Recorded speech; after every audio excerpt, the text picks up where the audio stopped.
Welcome back to Free Heart Homestead. We've had a busy yet fulfilling week. I'm excited to show you what we've been up to. First, we stopped by our local greenhouse, and then we went on a little trip to a local fruit and veggie stand to get this year's fresh peaches. I'm going to show you how we preserve and get the most out of them. Our neighbors baled hay, and the cows and sheep needed a new fresh paddock of grass too.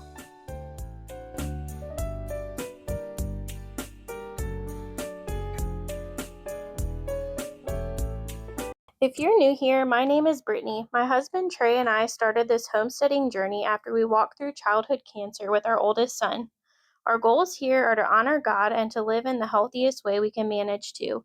We are very new to YouTube, but I hope you'll stick around to watch us improve and grow, both here and on our land.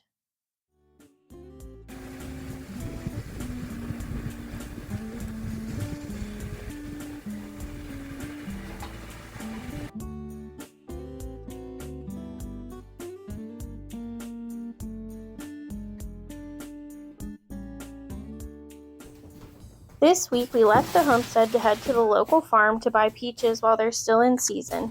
Every year, our summers are filled with sourcing local fresh fruit. Not only are the fruits tastier, but we also appreciate our local farmers, and we like to put our money back into our community. Now we will have fresh, nutrient-dense berries and peaches for the entire year. In the winter, when we are missing the warm season foods, we can have a peach cobbler or a berry smoothie to give us that little taste of summer.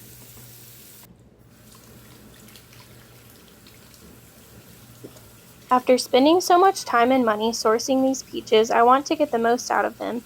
One way I stretch them beyond chopping and freezing is to make jelly from the scraps. I put all of the peels into a pot with water and simmer them for a while. As they simmer, I mash them every so often. This results in a pot of beautiful peach juice that I can then turn into peach jelly that we will enjoy until next summer. When we first started homesteading on a half-acre lot, the idea of making my own jelly seemed so intimidating. I guess at the time, with two little boys and another baby girl on the way, I really didn't have much mental capacity left for things like this. In the season I'm in now, these tasks don't seem nearly as daunting. This year, I had a goal to make enough jelly and jam for our family's needs for the next year. This batch of jelly helped me to reach that goal. Hopefully, this will be an encouragement for other mothers with these goals in a season that it just seems so impossible.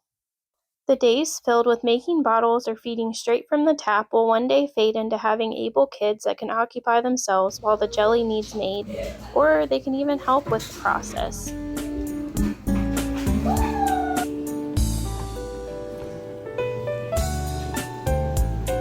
Last weekend, my husband and I took a day trip to Williamsburg, Virginia, while my sisters hung out with the kids for the day. We enjoyed a nice lunch together, and then we went to some antique stores where I found this awesome food mill. I've wanted one of these for a couple of years since seeing Jessica from Three Rivers Homestead use one in her kitchen. I'm loving it just as much as I thought I would.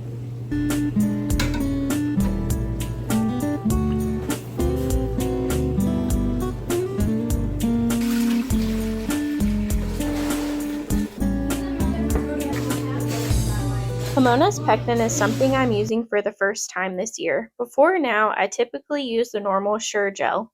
I like using that too, but the benefit of using Pomona's is that I can use half the sugar that Sure gel calls for to make jelly. I could use honey or maple syrup or even stevia if I wanted to, because Pomona's relies on the calcium water for it to set.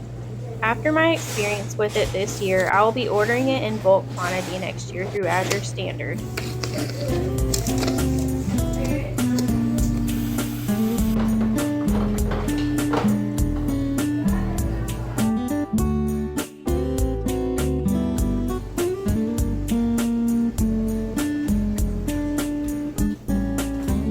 Meal's good.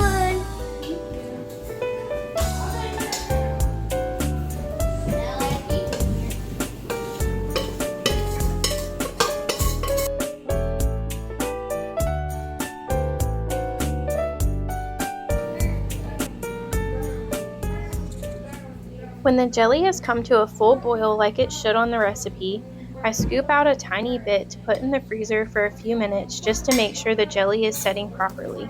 The bonus is that whoever is around gets the first taste.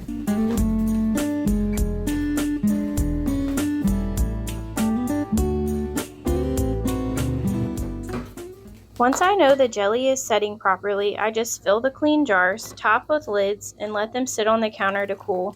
Later in the day, I'll put them in the freezer with the rest of my stockpile.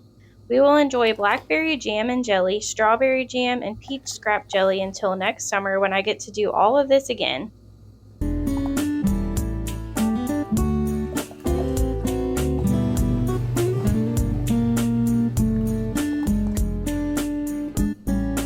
What is that?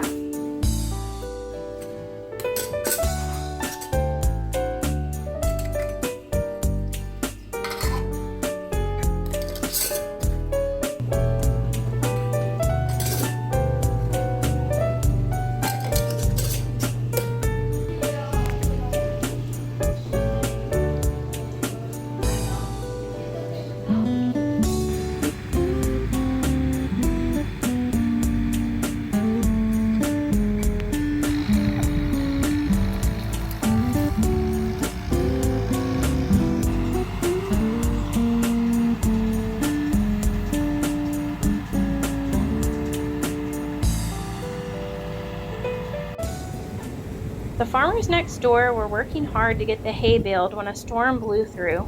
Despite the wind and lightning, they got it all up just in time. I think they deserve a round of applause.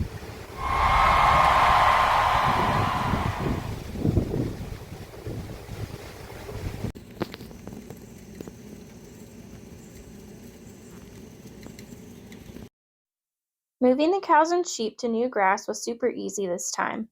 The permanent paddock close to our house makes these moves smooth and quick.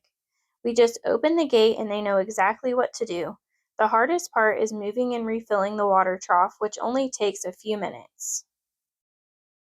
Well, the freezer is stocked, the animals are happy, and the hay is made. Thanks so much for stopping by our homestead.